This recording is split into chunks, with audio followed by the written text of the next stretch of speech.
እንደማንኛውም የሰው ልጅ ማሰብ የሚችል አእምሮ ይዞ ነገር ግን በቤተሰቦቹና በአካባቢው ማህበረሰብ አትችልም በሚል ቃላቶች ብዙ እድል እንዳላገኘ ይናገራል አቶ መለሰ ኢዮብ። በከምባታ ዞን ሀዳሮ ከተማ ተወልዶ ያደገው መለሰ ወደ ወላይታ ሶዶ ሲመጣ የትራንስፖርት አጥቶ ለምኖ እንደመጣም አልሸሸገም። ታዲያ ዛሬ ላይ ለበርካታ አካል ጉዳተኞች ተምሳሌት መሆን ብቻ ሳይሆን አማኑኤል አካል ጉዳተኞች ማህበር መስርቶ የሥራ ዕድል ፈጥሯል። የዚህን ስኬታማ ሰው ታሪክ ሀና ደረሰ ተከታትለዋለች።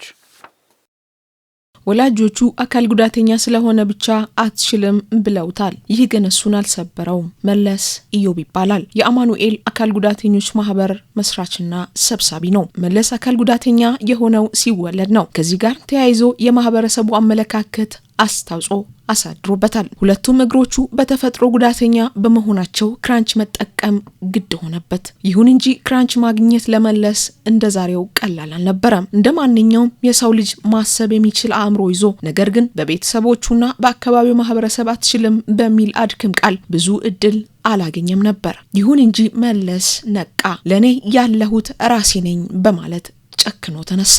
እኔ እንደ አንድ አካል ጉዳተኛ ዋጋ ከፍያለሁ። ያም ምንድነው ዋጋ የከፈልኩት? በቤተሰብ ዘንድም የተለየ አመለካከት አካል ጉዳተኛ በመሆኔ ውጭሚን ያው ሌላ አካል ጉዳተኛ እኛ አካባቢ በተወለዱት ሌላ ሀገር ይሄዳሉ። ለምሳሌ ደቡብ አፍሪካ ይሄዳሉ፣ ሌላ ውጭ ሀገር ይሄዳሉ።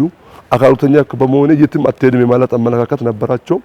አካል ጉዳተኛ ሲኮን ደግሞ ሌላ አካል ጉዳተኛ ያልሆነ ከብት ይጠብቃል፣ እርሻ ይሰራል፣ ሌላ ነገር ይሰራል ሰፈር ላይ።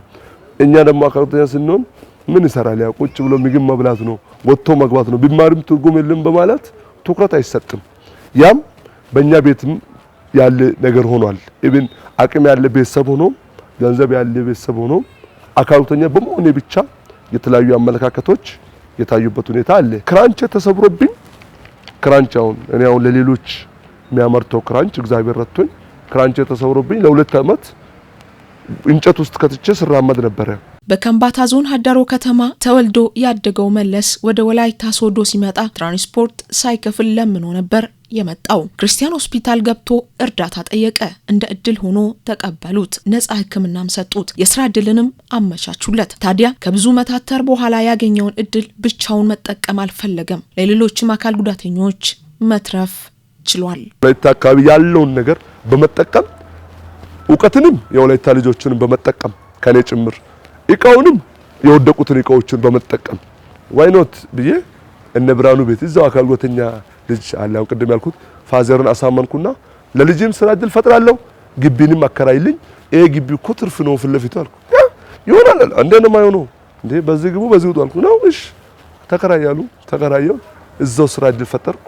ቅድም ያልኩትን ክራንች ሌላ ጋራጅ ያሰራውትን እዛው አሰርቼ ለሆስፒታሉ እስከ 300 ክራንች በዛ ሰዓት ማስገባት ይችላል።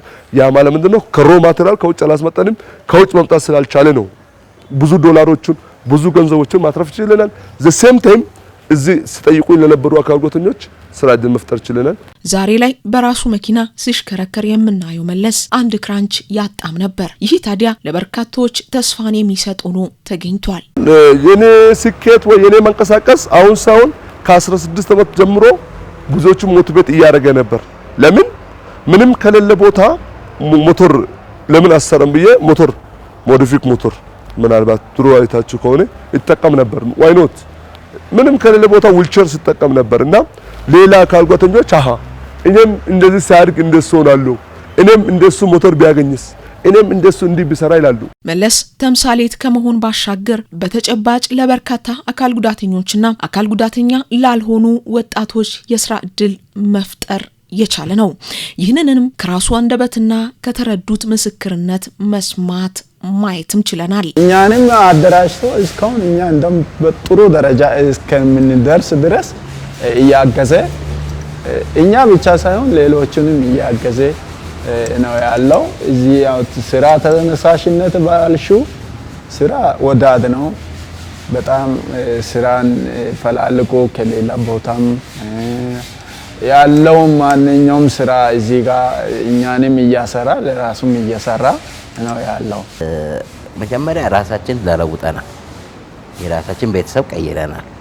ሲቀጥል ደግሞ ወደ ሀገር ነው አሁን እኛ ከተቀየርን ማህበረሰቡም አስተሳሰቡን ከቀየረ የኛ ቤት የኛ ማህበረሰብ የኛ አካባቢ ጋር እነሱ ይሰራሉ የሚለጋ ወደ ሀገር ነው የሚሄደውና ስቴፕ ባይ ስቴፕ እያንዳንዱ ነገር እየቀየርን ያለ ነው። ይህ ስኬታማ ሰው ራዕይ ማሳደግ ይፈልጋል። ይሁን እንጂ ሰፊ የሥራ ቦታ ያስፈልጋል።